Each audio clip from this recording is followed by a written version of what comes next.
Arthur Conan Doyle, La aventura de Abbey Grange. Una cruda y fría mañana del invierno CIE 1837 me desperté al sentir que alguien me tiraba del hombro. Era Holmes. La vela que llevaba en la mano iluminaba el rostro ansioso que se inclinaba sobre mí, y me bastó una mirada para comprender que algo iba mal. Vamos, Watson, vanos. Me gritó. La partida ha comenzado. Ni una palabra. Vístase y venga conmigo. 10 minutos después, íbamos los dos en un coche de alquiler, rodando por calles silenciosas, camino de la estación de Charing Cross. Comenzaban a aparecer las primeras y débiles luces de la aurora invernal y, de cuando en cuando, alcanzábamos a ver la figura borrosa de algún obrero madrugador que se cruzaba con nosotros, difuminada en la bruma iridiscente de Londres. Holmes se arrebujaba en silencio en su grueso abrigo, y yo le imitaba de buena gana, porque hacía un frío intenso. Ninguno de los dos habíamos desayunado. Hasta que no hubimos tomado un poco de té caliente en la estación y ocupado nuestros asientos en el tren de Kent, no nos sentimos lo suficientemente descongelados, él para hablar y yo para escuchar. Holmes sacó una carta del bolsillo y la leyó en voz alta. Abbey Grange, Marcham, Kent, 3:30 de la mañana. Querido señor Holmes, me gustaría mucho poder contar cuanto antes con su ayuda en lo que promete ser un caso de lo más extraordinario. Parece que entra de lleno en su especialidad. Aparte de dejar libre a la señora, procuraré que todo se mantenga exactamente como lo encontré, pero le ruego que no pierda un instante, porque es difícil dejar aquí a Lord Eustace. Le saluda atentamente. Stanley Hopkins.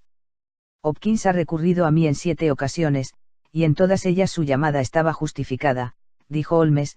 Creo que todos esos casos han pasado a formar parte de su colección, y debo reconocer, Watson, que posee un cierto sentido de la selección que compensa muchas cosas que me parecen deplorables en sus relatos. Su nefasta costumbre de mirarlo todo desde el punto de vista narrativo, en lugar de considerarlo como un ejercicio científico, ha echado a perder lo que podría haber sido una instructiva, e incluso clásica, serie de demostraciones. Pasa usted por encima de los aspectos más sutiles y refinados del trabajo, para recrearse en detalles sensacionalistas, que pueden emocionar, pero jamás instruir al lector. ¿Por qué no los escribe usted mismo? Dije, algo picado. Lo haré, querido Watson, lo haré. Por el momento, como sabe, estoy demasiado ocupado, pero me propongo dedicar mis años de decadencia a la composición de un libro de texto que compendie en un solo volumen todo el arte de la investigación. La que tenemos ahora entre manos parece ser un caso de asesinato. Entonces, ¿cree usted que Sir Eustace está muerto? Yo diría que sí. La letra de Hopkins indica que se encuentra muy alterado, y no es precisamente un hombre emotivo. Sí, me da la impresión de que ha habido violencia y que no han levantado el cadáver, en espera de que lleguemos a examinarlo. No me llamaría por un simple suicidio. En cuanto a eso de dejar libre a la señora, parece como si se hubiera quedado encerrada en una habitación durante la tragedia. Vamos a entrar en las altas esferas, Watson, papel crujiente, monograma, EB, escudo de armas, casa con nombre pintoresco. Creo que el amigo Hopkins estará a la altura de su reputación y nos proporcionará una interesante mañana. El crimen se cometió anoche, antes de las 12. ¿Cómo puede saber eso? Echando un vistazo al horario de trenes y calculando el tiempo. Primero hubo que llamar a la policía local, esta se puso en comunicación con Scotland Yard, Hopkins tuvo que llegar hasta allí, y luego me hizo llamar a mí. Todo eso ocupa buena parte de la noche. Bien, ya llegamos a la estación de Chislehurst, y pronto saldremos de dudas. Un trayecto en coche de unas 2 millas por estrechos caminos rurales nos llevó hasta la puerta exterior de un amplio jardín, que nos fue franqueada por un anciano guardés, cuyo rostro macilento reflejaba los efectos de algún terrible desastre. La avenida de acceso a la mansión atravesaba un espléndido parque entre hileras de añosos olmos y terminaba ante un edificio bajo y extenso, con una columnata frontal que recordaba el estilo de Palladio. Saltaba a la vista que la parte central, toda cubierta de yedra, era muy antigua, pero los grandes ventanales demostraban que se habían realizado reformas en tiempos modernos, y un ala de la mansión parecía completamente nueva. La puerta estaba abierta, y en ella nos aguardaba la figura juvenil del inspector Stanley Hopkins, con su rostro despierto y sagaz. Me alegro mucho de que haya venido, señor Holmes. Y usted también, doctor Watson. Aunque, la verdad, de haber sabido lo que iba a ocurrir, no les habría molestado, porque en cuanto la señora volvió en sí nos dio una explicación tan clara del asunto que poco nos queda ya por hacer. ¿Se acuerda usted de la banda de ladrones de Lewisham? ¿Quiénes? Los tres Randall. Exacto, el padre y dos hijos. Han sido ellos, no cabe la menor duda. Hace 15 días dieron un golpe en Sydenham y fueron vistos e identificados. Hace falta mucha sangre fría para dar otro golpe tan pronto y tan cerca.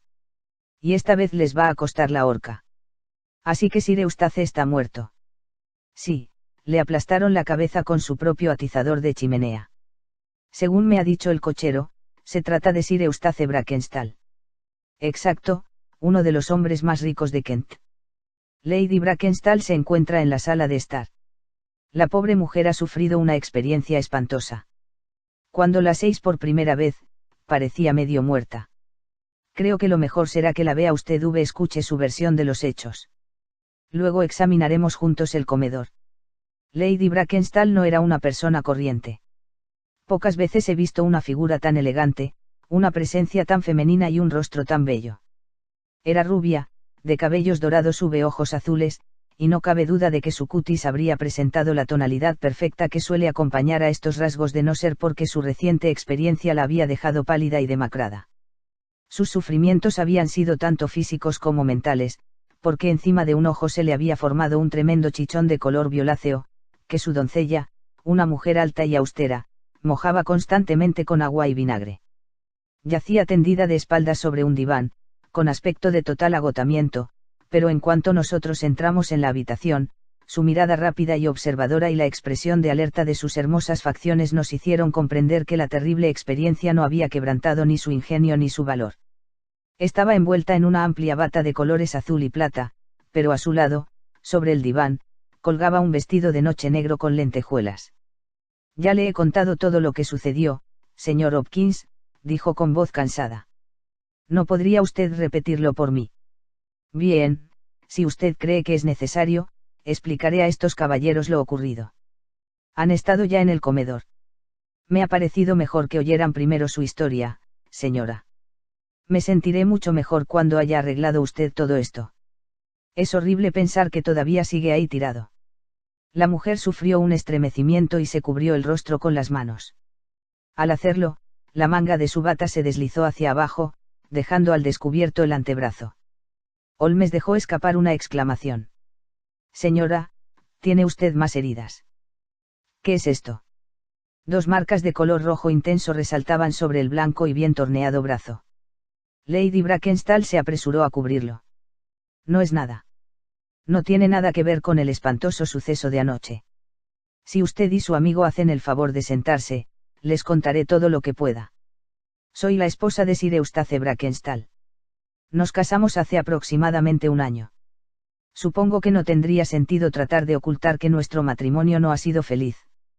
Me temo que todos nuestros vecinos se lo dirían, aunque yo intentara negarlo. Tal vez parte de la culpa sea mía. Me crié en el ambiente más libre y menos convencional de Australia del Sur, y esta vida inglesa, con sus protocolos y su etiqueta, no va conmigo. Pero la principal razón era un hecho conocido por todos, que Sir Eustace era un borracho empedernido. Pasar una hora con un hombre así ya resulta desagradable.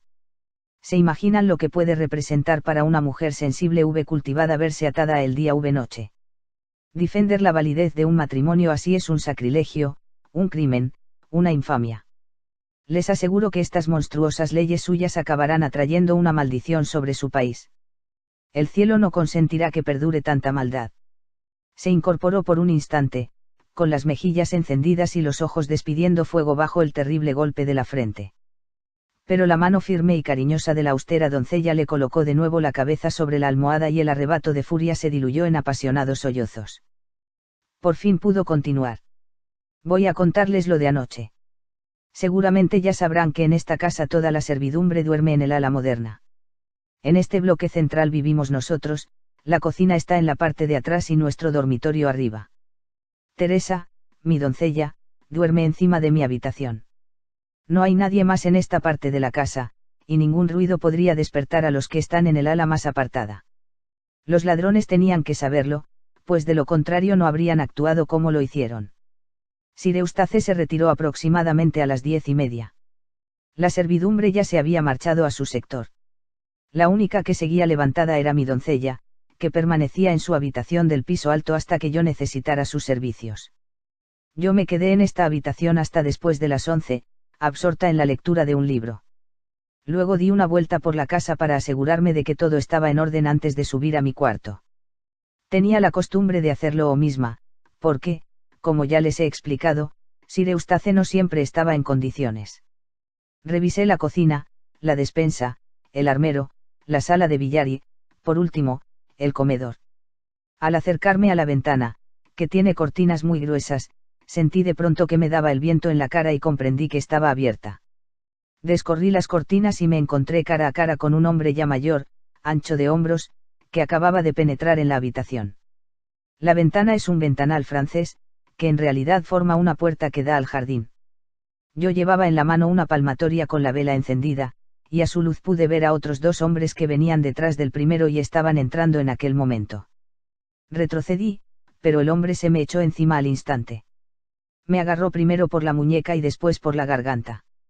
Abrí la boca para gritar, pero él me dio un puñetazo tremendo encima del ojo, que me derribó por el suelo. Debí de permanecer inconsciente durante unos minutos, porque cuando volví en mí descubrí que habían arrancado el cordón de la campanilla y me habían atado con él al sillón de roble situado a la cabecera de la mesa del comedor. Estaba tan apretada que no podía moverme, y me habían amordazado con un pañuelo para impedir que hiciera ruido. En aquel preciso instante, mi desdichado esposo entró en el comedor. Sin duda, había oído ruidos sospechosos y venía preparado para una escena como la que, efectivamente, se encontró. Estaba en mangas de camisa y empuñaba su bastón favorito, de madera de espino. Se lanzó contra uno de los ladrones, pero otro, el más viejo, se agachó, cogió el atizador de la chimenea y le pegó un golpe terrible según pasaba a su lado. Cayó sin soltar ni un gemido y ya no volvió a moverse. Me desmayé de nuevo, pero también esta vez debieron de ser muy pocos minutos los que permanecí inconsciente. Cuando abrí los ojos, 6 que se habían apoderado de toda la plata que había en el aparador y que habían abierto una botella de vino. Cada uno de ellos tenía una copa en la mano. Ya les he dicho, ¿o no?, que uno era viejo y barbudo, y los otros 2 muchachos imberbes. Podrían haber sido un padre y sus 2 hijos. Estaban cuchicheando entre ellos. Luego se acercaron a mí y se aseguraron de que seguía bien atada. Y por fin se marcharon, cerrando la ventana al salir. Tardé por lo menos un cuarto de hora en quitarme la mordaza de la boca, y cuando lo conseguí, mis gritos hicieron bajar a la doncella. No tardó en acudir el resto del servicio y avisamos a la policía, que inmediatamente se puso en contacto con Londres. Esto es todo lo que puedo decirles, caballeros, y espero que no será necesario que vuelva a repetir una historia tan dolorosa. ¿Alguna pregunta, señor Holmes?, preguntó Hopkins. No quiero abusar más de la paciencia y el tiempo de Lady Brackenstall, dijo Holmes. Pero antes de pasar al comedor, me gustaría oír lo que pueda usted contarnos, añadió, dirigiéndose a la doncella. Yo 6 a esos hombres antes de que entraran en la casa, dijo ésta. Estaba sentada junto a la ventana de mi habitación y 6 a 3 hombres a la luz de la luna, junto al portón de la casa del guardés, pero en aquel momento no le di importancia. Más de una hora después, oí gritar a la señora y bajé corriendo, encontrándola como ella dice, pobre criatura, y al señor en el suelo, con la sangre y los sesos desparramados por todo el comedor. Cualquier otra mujer se habría vuelto loca, allí atada y con el vestido salpicado de sangre, pero a la señorita Mary Fraser de Adelaida nunca le faltó valor, y Lady Brackenstall de Abbey Grange no ha cambiado de manera de ser. Creo, caballeros, que ya la han interrogado bastante, y ahora se va a retirar a su habitación con su vieja Teresa para tomarse el descanso que tanto necesita. Con ternura maternal, la sombría mujer pasó el brazo alrededor de los hombros de su señora y la ayudó a salir de la habitación. Lleva con ella toda la vida, dijo Hopkins. La cuidó de pequeña y vino con ella a Inglaterra cuando partieron de Australia, hace año y medio. Se llama Teresa Briggs, y vano se encuentran doncellas de su clase. Por aquí, señor Holmes, haga el favor. Del expresivo rostro de Holmes había desaparecido toda señal de interés, y comprendí que, al esfumarse el misterio, el caso había perdido todo su encanto. Todavía faltaba practicar una detención, pero que tenían de especial aquellos vulgares maleantes para que él se ensuciara las manos con ellos. Un especialista en enfermedades raras y difíciles que descubriera que le han llamado para tratar un sarampión experimentaría una desilusión semejante a la que yo leí en los ojos de mi amigo. Aún así, la escena que nos aguardaba en el comedor de Abbey Grange era lo bastante extraña como para atraer su atención y despertar de nuevo su apagado interés. Se trataba de una habitación muy espaciosa y de techo muy alto, con artesonado de roble tallado, revestimiento de paneles de roble, y un notable surtido de cabezas de ciervo y armas antiguas adornando las paredes. En el extremo más alejado de la puerta se encontraba el ventanal francés del que habíamos oído hablar. A la derecha, 3 ventanas más pequeñas llenaban la estancia de fría luz invernal. A la izquierda había una chimenea ancha y profunda, con una enorme repisa de roble. Junto a la chimenea había un pesado sillón, también de roble, con travesaños en la base. Entrelazado en los espacios de la madera había un grueso cordón de color escarlata, atado con fuerza a ambos extremos del travesaño de abajo. Al desatar a la señora, había aflojado el cordón, pero los nudos que lo sujetaban al sillón seguían intactos. En estos detalles no reparamos hasta más adelante, porque, por el momento, toda nuestra atención había quedado concentrada en el espantoso objeto que yacía sobre la alfombra de piel de tigre extendida delante de la chimenea. Dicho objeto era el cadáver de un hombre alto y bien constituido, de unos 40 años de edad. Estaba caído de espaldas, con el rostro vuelto hacia arriba y los blancos dientes asomando en una especie de sonrisa entre la barba negra y bien recortada. Tenía las manos cerradas y levantadas por encima de la cabeza, empuñando un grueso bastón de madera de espino. Sus facciones morenas, atractivas y aguileñas estaban retorcidas en un espasmo de odio vengativo que le daba a su muerto rostro una horrible expresión demoníaca. Parecía evidente que se encontraba en la cama cuando percibió que algo ocurría, ya que vestía una camisa de noche con muchos bordados y perifollos, y sus pies descalzos asomaban bajo los pantalones. La cabeza presentaba una herida espantosa, toda la habitación daba testimonio de la ferocidad salvaje del golpe que lo había derribado. Caído junto a él, se veía un pesado atizador de hierro, curvado por la fuerza del golpe. Holmes examinó el instrumento y el indescriptible destrozo que había ocasionado. Este viejo Randall tiene que ser un hombre muy fuerte, comentó. Sí, dijo Hopkins. Tengo algunos datos suyos y es un tipo de cuidado. No debería resultar difícil echarle el guante. Ni lo más mínimo. Le anduvimos buscando durante algún tiempo, y llegó a decirse que había huido a América, pero ahora que sabemos que la banda está aquí, no hay manera de que se nos escape. Ya hemos dado aviso en todos los puertos de mar, y antes de esta noche se ofrecerá una recompensa. Lo que no entiendo es cómo han podido hacer una salvajada semejante, sabiendo que la señora daría su descripción y que nosotros teníamos que reconocerla por fuerza. Exacto. Lo más lógico habría sido asesinar también a Lady Brackenstall para callarle la boca. Tal vez no se dieran cuenta de que se había recuperado de su desmayo, aventuré yo. Parece bastante probable. Si creyeron que seguía inconsciente, no tenían por qué matarla. ¿Qué me dice de este pobre hombre, Hopkins? Era un hombre de buen corazón cuando estaba sobrio, pero un verdadero demonio cuando estaba borracho o, mejor dicho, cuando estaba medio borracho, porque casi nunca se emborrachaba hasta el límite. En esas ocasiones parecía poseído por el diablo y era capaz de cualquier cosa. Por lo que he oído, a pesar de su fortuna y de su título, ha estado 1 o 2 veces a punto de cruzarse en nuestro camino. Hubo un escándalo que costó bastante acallar, porque se dijo que había rociado de petróleo a un perro y le había prendido fuego. Para empeorar las cosas, se trataba del perro de la señora. Y en otra ocasión le tiró una garrafa a la cabeza a Teresa Briggs, la doncella. También entonces se armó un buen lío. En general, y esto que quede entre nosotros, la casa resultará más agradable sin él. ¿Qué mira usted ahora? Holmes se había puesto de rodillas y examinaba con gran interés los nudos del cordón rojo con el que habían atado a la señora. A continuación, inspeccionó concienzudamente el extremo que había quedado roto y deshilachado cuando el asaltante arrancó el cordón. Al arrancar esto, la campanilla de la cocina tuvo que hacer un ruido tremendo, comentó. Nadie podía oírlo. La cocina está en la parte de atrás de la casa.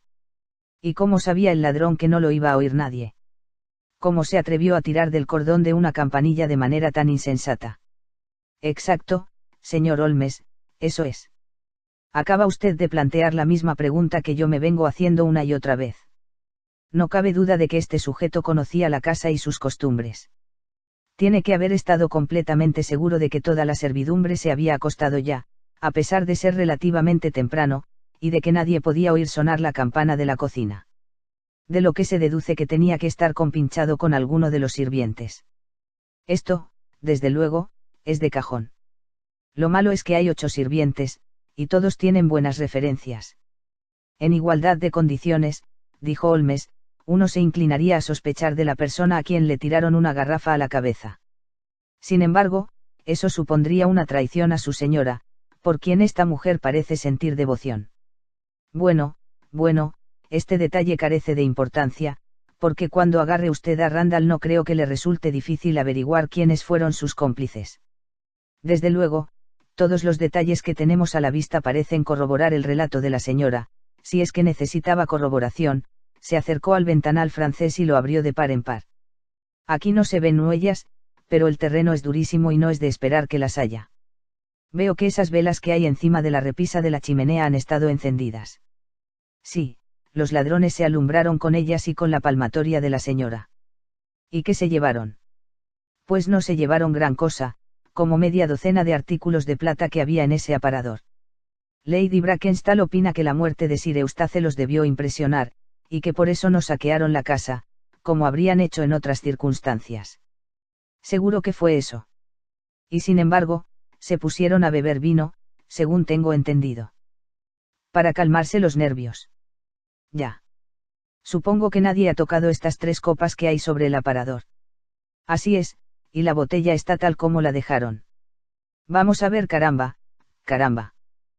¿Qué es esto? Las 3 copas estaban juntas, todas ellas con rastros de vino, y una de ellas contenía bastantes pozos.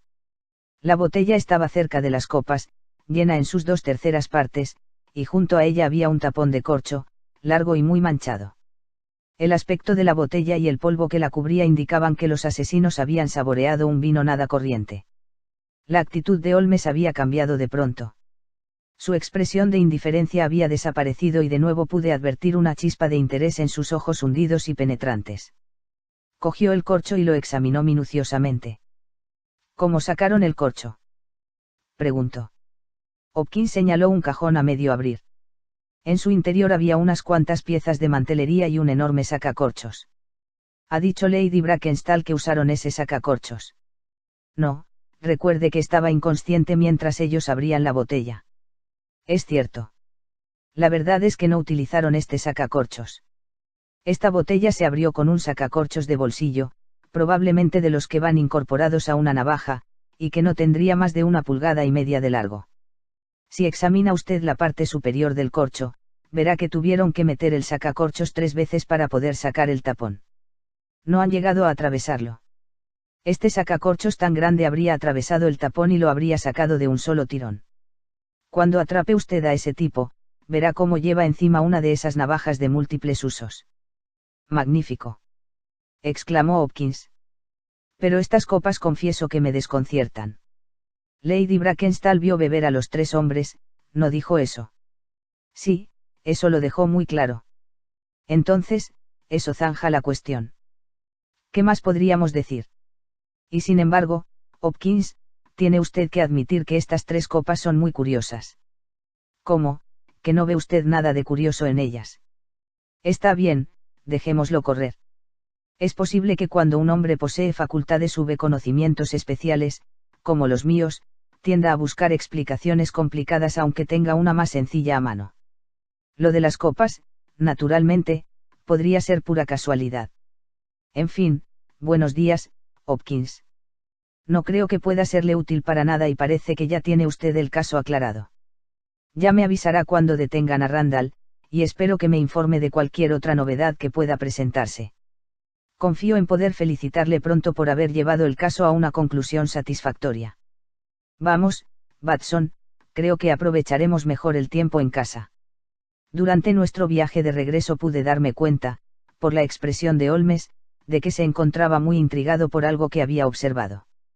De cuando en cuando, y haciendo un esfuerzo, Lograba desembarazarse de aquella impresión y hablar como si el asunto estuviera muy claro, pero de pronto volvían a acometerle las dudas, y sus cejas fruncidas y su mirada abstraída indicaban que sus pensamientos habían volado de nuevo hacia el gran comedor de Abbey Grange, escenario de aquella tragedia nocturna. Por fin, con un impulso repentino, y en el preciso momento en que nuestro tren empezaba a arrancar en una estación de las fueras, saltó al andén y me arrastró a mí tras él. Perdóneme, querido amigo, dijo mientras veíamos desaparecer tras una curva los vagones de cola de nuestro tren. Lamento mucho hacerle víctima de lo que quizás parezca un mero capricho, pero, por mi vida, Watson, que me resulta sencillamente imposible dejar el caso como está. Todos mis instintos se rebelan contra ello. Hay un error, todo es un error, le juro que es un error. Y sin embargo, la declaración de la señora no tiene cabos sueltos, la confirmación de la doncella parece suficiente, casi todos los detalles concuerdan que puedo yo oponer a eso. 3 copas de vino, eso es todo. Pero si yo no hubiera dado ciertas cosas por sentadas, si lo hubiera examinado todo con la atención que dedico cuando abordo un caso desde cero, sin dejarme influir por una historia perfectamente construida, ¿acaso no habría encontrado algo más concreto en que basarme? Pues claro que sí. Siéntese en este banco, Watson, hasta que pase un tren hacia Chislehurst, y deje que le exponga mis razones. Pero, antes que nada, le ruego que borre de su mente la idea de que todo lo que nos han contado la doncella y la señora tiene que ser necesariamente cierto. No debemos permitir que la encantadora personalidad de la dama influya en nuestro buen juicio. Desde luego, hay en su relato algunos detalles que, si los consideramos en frío, resultan bastante sospechosos. Estos ladrones dieron un golpe importante en Sydenham hace 15 días. Los periódicos hablaron de ellos y publicaron sus descripciones, y parece natural que si alguien desea inventar una historia en la que intervienen ladrones imaginarios se inspire en ellos. Pero en realidad, y como regla general, los ladrones que acaban de dar un buen golpe se conforman con disfrutar de su botín en paz y tranquilidad, sin embarcarse en nuevas empresas arriesgadas. Además de esto, no es normal que los ladrones actúen a una hora tan temprana, no es normal que golpeen a una señora para impedir que grite, ya que a cualquiera se le ocurre que ese es el medio más seguro de hacerla gritar. No es normal que cometan un asesinato cuando son lo bastante numerosos para reducir a un solo hombre sin tener que matarlo, no es normal que se conformen con un botín reducido cuando tienen mucho más a su alcance, y, por último, yo diría que no es nada normal que unos hombres de esa clase dejen una botella medio llena. ¿Qué le parecen todas esas anormalidades, señor Watson? Desde luego, su efecto acumulativo es considerable, y sin embargo, cada una de ellas por sí sola es perfectamente posible. A mí lo que me parece menos normal de todo es que ataran a la señora al sillón. Bueno, de eso no estoy tan seguro, Watson. Es evidente que, una de dos, o tenían que matarla, o tenían que inmovilizarla para que no pudiera dar la alarma en cuanto ellos escaparan. Pero, de cualquier modo, creo haber demostrado que existe un cierto factor de improbabilidad en la historia de la dama, ¿no le parece? Y luego, para colmo, viene el detalle de las copas de vino. ¿Qué pasa con las copas de vino? ¿Puede usted representárselas mentalmente? Las veo con toda claridad. Nos dicen que 3 hombres bebieron de ellas. ¿Le parece a usted probable? ¿Por qué no? Había vino en las 3. Exacto. Pero solo había pozos en una copa. Tiene usted que haberse fijado en ello. ¿Qué le sugiere eso? La última copa que se llenó tendría más pozo. Nada de eso. La botella tenía pozo en abundancia, y resulta inconcebible que en las 2 primeras copas no caiga nada y la tercera quede llena de pozo. Existen 2 explicaciones posibles, y solo 2. La primera es que, después de llenar la segunda copa, agitaran la botella, con lo cual la tercera copa recibiría todo el pozo. Esto no parece probable. No, estoy seguro de tener razón. ¿Y qué es lo que supone usted?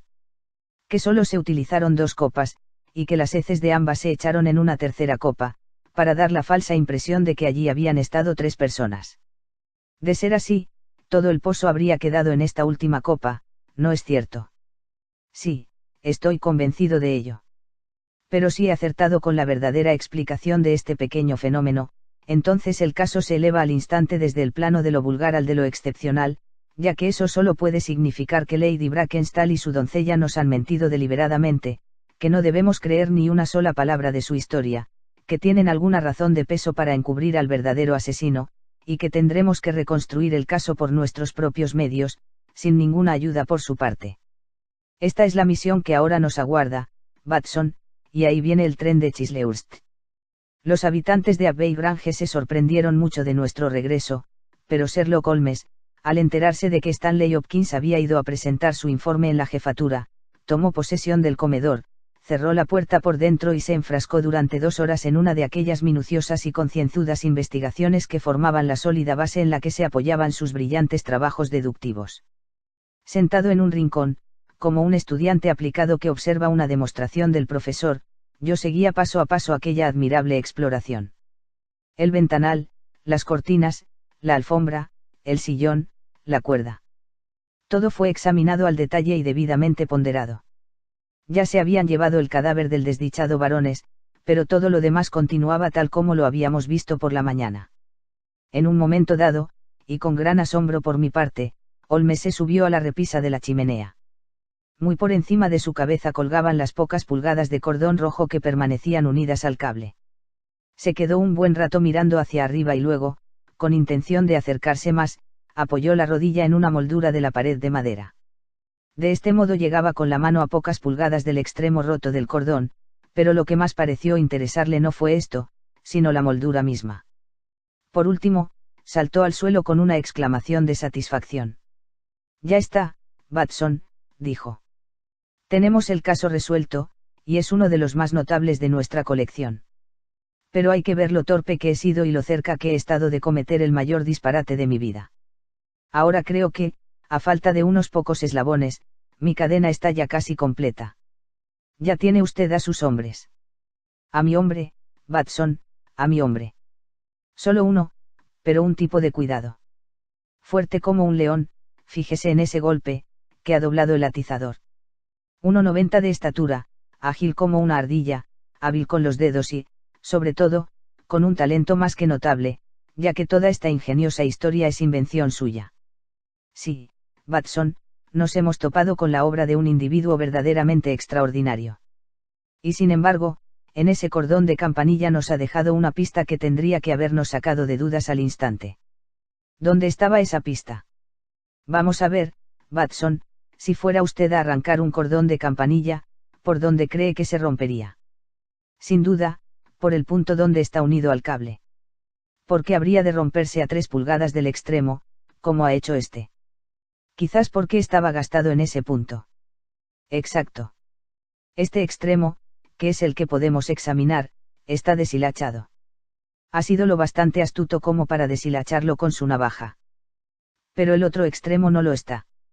Desde aquí no se puede ver, pero si se sube usted a la repisa, verá que está cortado limpiamente, sin señal alguna de deshilachamiento. Es fácil reconstruir lo ocurrido. Nuestro hombre necesita una cuerda. No se atreve a arrancarla de un tirón por temor a dar la alarma al hacer sonar la campanilla. ¿Qué es lo que hace? Se sube a la repisa de la chimenea, pero desde ahí todavía no alcanza bien, apoya la rodilla en la moldura, se puede apreciar la huella en el polvo, y saca la navaja para cortar el cordón. A mí me han faltado por lo menos 3 pulgadas para llegar al punto del corte, de lo que deduzco que este hombre es, por lo menos, 3 pulgadas más alto que yo. Fíjese en esa marca en el asiento del sillón de roble. ¿Qué es eso? Sangre. Ya lo creo que es sangre. Solo con eso queda desacredita. Do el relato de la señora. Si ella estaba sentada en este sillón cuando se cometió el crimen, ¿cómo cayó ahí esa mancha? No, no, ella se sentó en el sillón después de la muerte de su marido. Apostaría a que el vestido negro tiene una mancha que coincide con esta. Este todavía no es nuestro Waterloo, Watson, sino más bien nuestro Marengo, porque empieza en derrota y acaba en victoria. Ahora me gustaría cambiar unas palabras con la doncella Teresa. Vamos a tener que proceder con cautela durante algún tiempo si queremos obtener la información que necesitamos. Aquella severa doncella australiana era todo un personaje, taciturna, recelosa, de modales bruscos. Tuvo que transcurrir un buen rato antes de que la actitud amistosa de Holmes y su franca aceptación de todo lo que ella decía la descongelaran hasta el punto de corresponder a su simpatía. No hizo ningún intento de ocultar el odio que sentía hacia su difunto señor. Sí, señor, es verdad que me tiró una garrafa a la cabeza. Le oí insultar a mi señora y le dije que no se atrevería a hablar así si el hermano de la señora estuviese aquí. Entonces fue cuando me tiró la garrafa. A mí me habría dado igual que me tirase una docena, con tal de que dejara tranquila a mi pajarita. Estaba siempre maltratándola, y ella tenía demasiado orgullo para quejarse. Ni siquiera a mí me contaba todo lo que él le hacía. Nunca me enseñó esas marcas en los brazos que usted vio esta mañana, pero yo sé muy bien que son pinchazos hechos con un alfiler de sombrero. Monstruo traicionero. Que Dios me perdone por hablar así de él ahora que está muerto, pero si alguna vez ha habido un monstruo en el mundo, ha sido él. Cuando lo conocimos era todo dulzura. Han pasado solo 18 meses, pero a nosotras dos nos han parecido 18 años. Ella acababa de llegar a Londres. Sí, era su primer viaje, la primera vez que se alejaba de su país. Él la conquistó con su título y su dinero y sus hipócritas modales londinenses. La pobre señora cometió un error, y lo ha pagado como ninguna mujer pagó jamás. ¿En qué mes le conocimos? Ya le he dicho que fue nada más llegar a Inglaterra. Llegamos en junio, así que fue en julio. Se casaron en enero del año pasado. Sí, la señora ha vuelto a bajar a la sala de estar, y seguro que accederá a recibirle, pero no debe usted exigirle mucho, porque ya ha soportado todo lo que una persona de carne y hueso es capaz de aguantar. Lady Brackenstall se encontraba reclinada en el mismo diván, pero parecía más animada que por la mañana. La doncella había entrado con nosotros y comenzó de nuevo a aplicar paños a la magulladura que su señora tenía en la frente. Espero, dijo la dama, que no habrá venido usted a interrogarme de nuevo. No, Lady Brackenstall, respondió Holmes en su tono más suave. No tengo intención de ocasionarle ninguna molestia innecesaria, y mi único deseo es facilitarle las cosas, porque estoy convencido de que ha sufrido usted mucho. Si quisiera usted tratarme como a un amigo y confiar en mí, vería que yo puedo corresponder a su confianza. ¿Qué quiere usted de mí? Que me diga la verdad. Señor Holmes. No, no, Lady Brackenstall, eso no sirve de nada. Es posible que conozca usted mi modesta reputación. Pues bien, me la apostaría toda a que la historia que usted nos contó es pura invención. Tanto la señora como la doncella miraban a Holmes con el rostro empalidecido y los ojos aterrados. «Es usted un insolente», exclamó Teresa. «Se atreve a decir que mi señora ha mentido». Holmes se levantó de su asiento. «No tiene nada que decirme. Ya se lo he contado todo. Piénselo mejor, Lady Brackenstall. ¿No sería preferible ser sincera?» Por un instante, el hermoso rostro dio muestras de vacilación. Pero enseguida, algún nuevo y poderoso proceso mental lo dejó fijo como una máscara. «Le he contado todo lo que sé». Holmes recogió su sombrero y se encogió de hombros. «Lo siento mucho», dijo, y sin pronunciar otra palabra salimos de la habitación y de la casa. El jardín tenía un estanque y hacia él se encaminó mi amigo. Estaba congelado, pero había quedado un único agujero en el hielo, para beneficio de un cisne solitario. Holmes se quedó mirándolo, y luego se acercó al pabellón de guardia. Garabateó una breve nota para Stanley Hopkins y se la dejó al guardés. «Puedo acertar o equivocarme, pero tenemos que hacer algo por el amigo Hopkins, aunque solo sea para justificar esta segunda visita», dijo. «Todavía no le puedo confiar todas mis sospechas. Creo que nuestro próximo campo de operaciones será la oficina de la línea marítima Adelaida-Southampton, que se encuentra al final de Palma, si mal no recuerdo. Hay otra línea de vapores que hace el servicio entre Australia del Sur e Inglaterra, pero consultaremos primero en la más importante». La tarjeta de Holmes nos procuró al instante la atención del gerente, y no tardamos en obtener toda la información que mi amigo necesitaba. En junio del 95, solo un barco de esa línea había llegado a un puerto inglés, el Rock of Gibraltar, el más grande mejor de los transatlánticos. Una consulta a la lista de pasajeros permitió corroborar que en él había viajado la señora Fraser, de Adelaida, en compañía de su doncella. En aquellos momentos, el barco navegaba rumbo a Australia, por aguas situadas al sur del Canal de Suez. Los oficiales eran los mismos que en el 95, con una sola excepción: el primer oficial, Jack Crocker, había ascendido a capitán y estaba a punto de tomar el mando de su nuevo barco, el Bass Rock, que zarparía de Southampton dentro de 2 días. Residía en Sydenham, pero lo más probable era que se pasara aquella misma mañana por la oficina para recibir instrucciones, de modo que si queríamos podíamos aguardarlo. No, el señor Holmes no deseaba hablar con él, pero sí que le gustaría saber algo más acerca de su historial y su carácter. Su historial era magnífico. No había en toda la flota un oficial que pudiera compararse con él.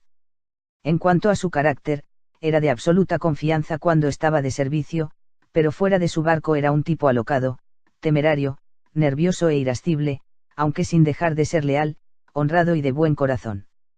Esta era, en sustancia, la información con la que Holmes salió de la oficina de la compañía naviera Adelaida Southampton.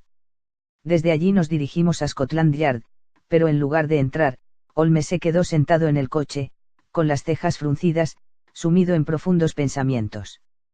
Por último, se hizo llevar a la oficina de telégrafos de Charing Cross, donde cursó un telegrama, y regresamos al fin a Baker Street. No he sido capaz de hacerlo, Watson, dijo cuando nos hubimos instalado de nuevo en nuestro cuarto. Una vez cursada la orden de detención, nada en el mundo habría podido salvarlo.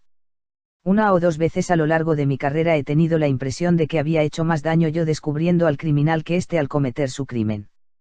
Así que he aprendido a ser cauto y ahora prefiero tomarme libertades con las leyes de Inglaterra antes que con mi propia conciencia. Es preciso que sepamos algo más antes de actuar. Antes de que anocheciera recibimos la visita del inspector Stanley Hopkins. Las cosas no le iban muy bien. Holmes, estoy convencido de que es usted un brujo. Le aseguro que a veces pienso que posee usted poderes que no son humanos. Vamos a ver, ¿cómo demonios sabía usted que la plata robada estaba en el fondo de ese estanque? No lo sabía. Pero me dijo que lo inspeccionara. Así que la encontró, EH. Sí, la encontré. Me alegro mucho de haberle podido ayudar. Pero es que no me ha ayudado. Lo que ha hecho es complicar muchísimo más el asunto. ¿Qué clase de ladrones son estos que roban la plata y luego la tiran al estanque más próximo? No cabe duda de que su proceder es bastante excéntrico. Yo me limité a razonar a partir de la idea de que si la plata la habían robado personas que en realidad no la querían, sino que únicamente la estaban utilizando como pantalla, lo más natural era que procuraran deshacerse de ella lo antes posible.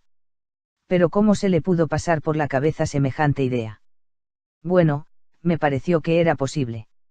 Nada más salir por el ventanal francés tuvieron que encontrarse el estanque, con su tentador agujerito en el hielo, delante de sus mismas narices. ¿Qué mejor escondite que aquel? Ah, un escondite.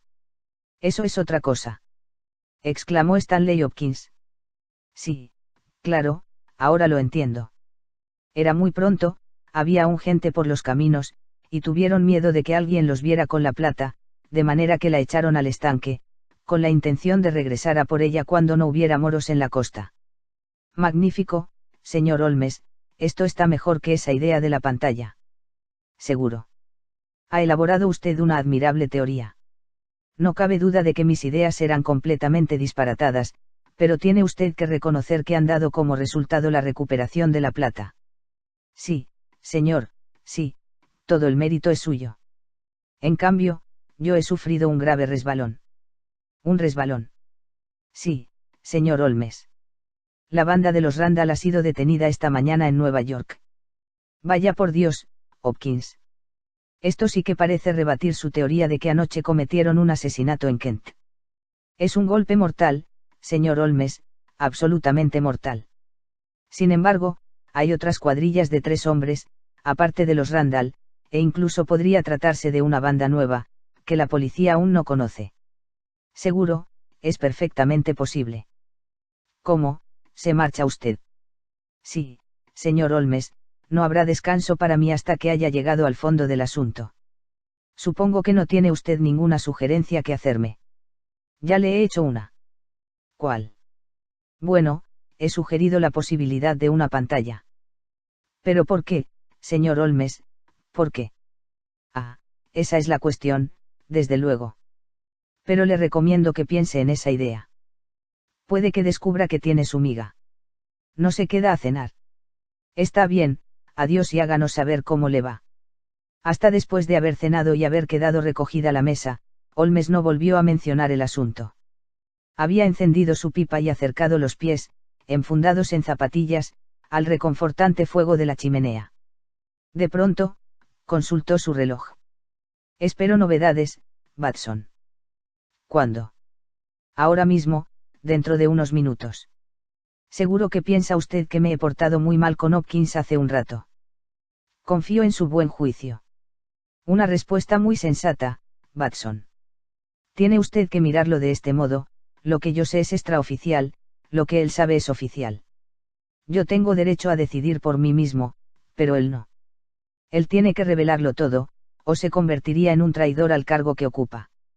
En caso de duda, preferiría no colocarle en una posición tan penosa y por eso me reservo lo que sé hasta que haya llegado a una conclusión clara sobre el asunto.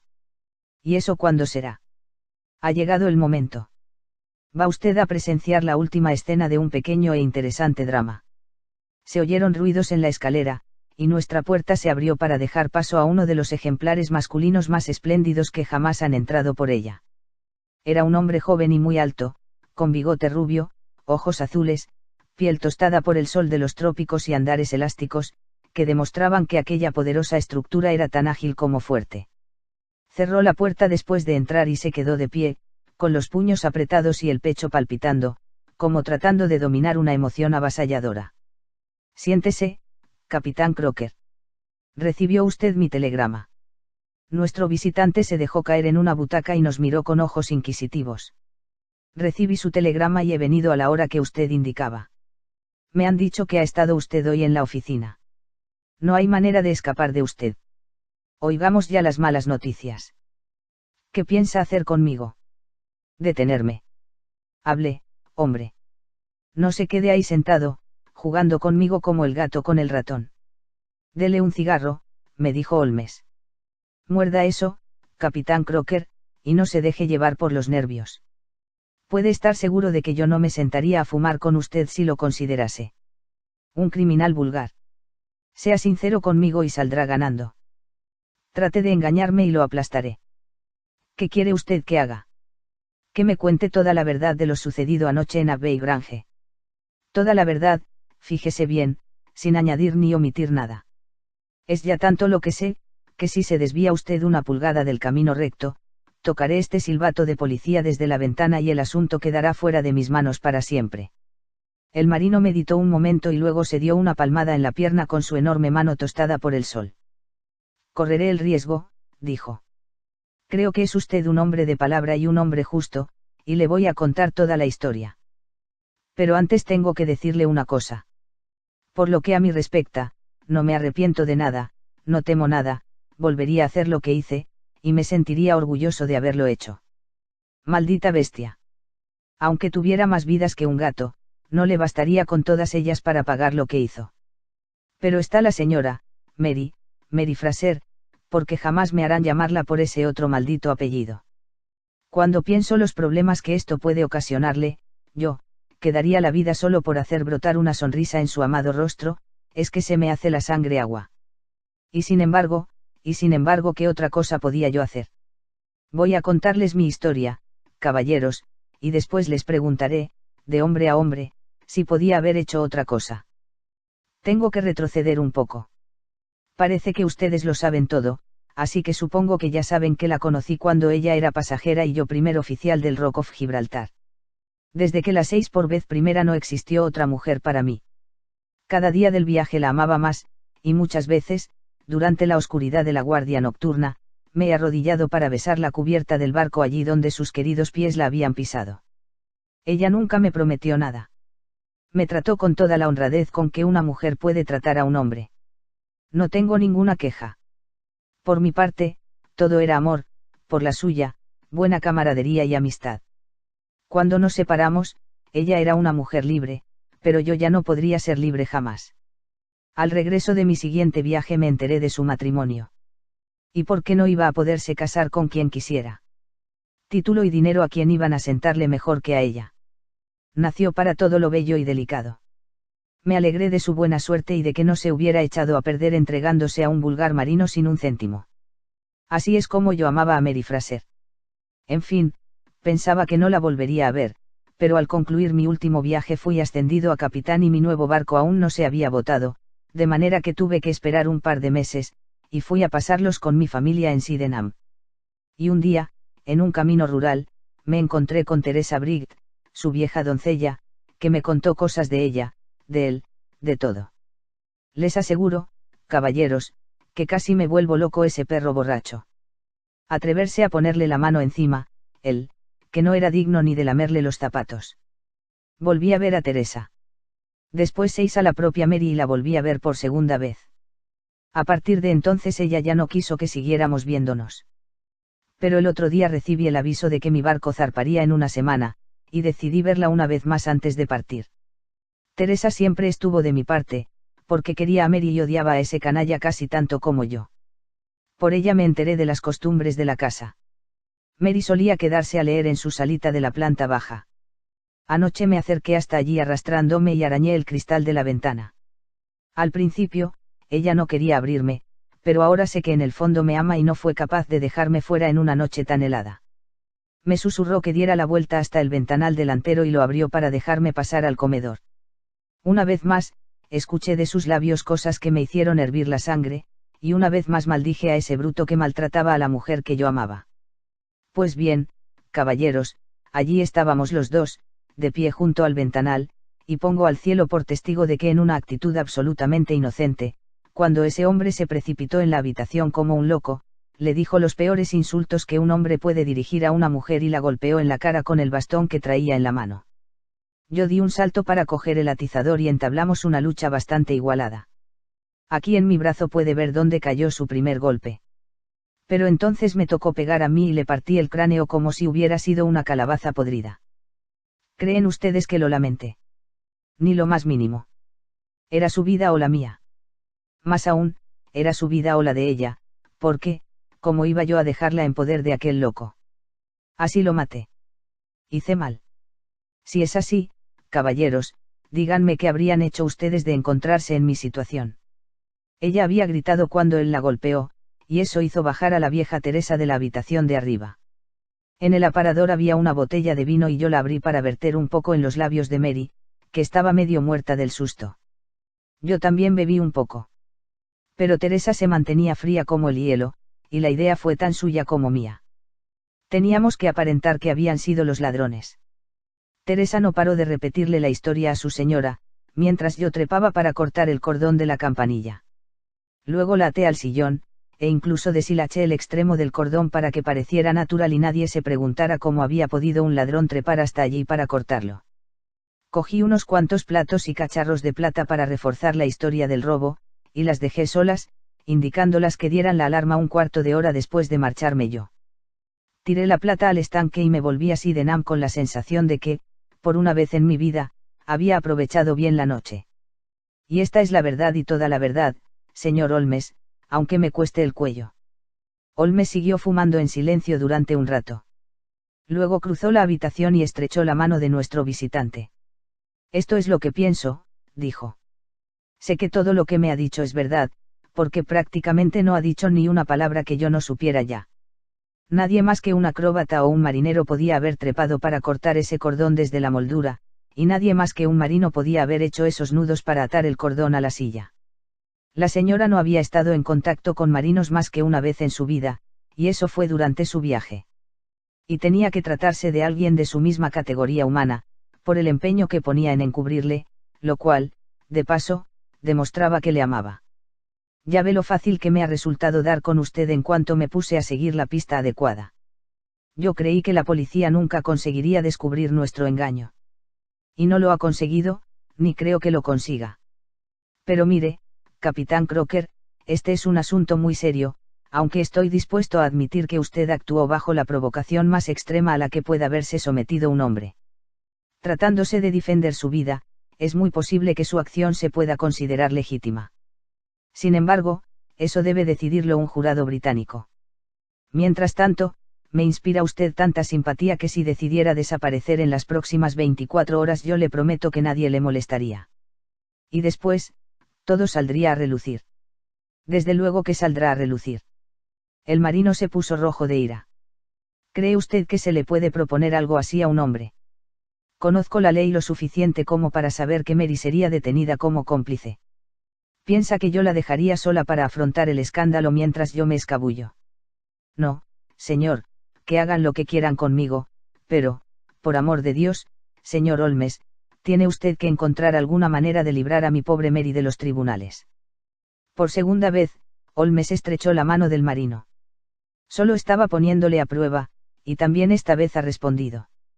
Bien, estoy asumiendo una gran responsabilidad, pero ya le he proporcionado a Hopkins una pista excelente, y si no es capaz de sacarle partido, yo ya no puedo hacer más.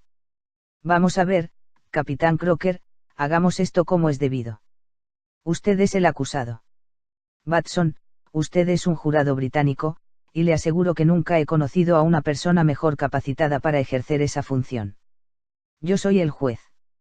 Y ahora, caballeros del jurado, han oído ustedes la relación de los hechos. ¿Consideran al acusado culpable o inocente? Inocente, su señoría, dije yo. Vox populi, vox dei. Este tribunal le absuelve, capitán Crocker. A no ser que la justicia encuentre un falso culpable, está usted a salvo de mí. Vuelva usted dentro de un año a visitar a la señora, y ojalá que el futuro de ustedes dos justifique la sentencia que hemos pronunciado esta noche.